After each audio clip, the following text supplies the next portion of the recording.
Guys, nandito tayo ngayon sa Manila, sa Maynila, pagbaba ng ng DOS station, tapos lalakarin mo lang saglit. Bumili nga pala tayo ng gold dalawa. So sobrang ganda talaga ng investment ng gold ngayon, sobrang pataas ng pataas. Ito isang binili natin, then ito pa yung isa. Sa iba luho to, pero sa akin investment talaga tingin ko dito, hindi luho eh. Sobra kami. So yan, magbabayad na tayo, may dala tayong cash. Cash dyan eh. Guys, ang mura pala ng dito, ng gold subasta kasi. 5.9 na per grams ngayon. Yung iba 6,000 pa dito. Ito ang pinakamababa, 5,650. Kaya dito tayo bumili. Yan, binibilang na ni ate payment. Sheesh!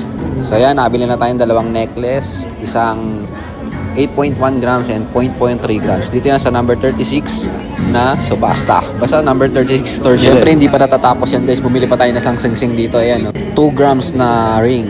Gold ring. Hey! Siyempre pumunta na din tayo dito. Sulitin na natin. Okay, patimbang muna natin. So ayan guys, natimbang na 2.0. So ito pambayad sa sing-sing na binili natin.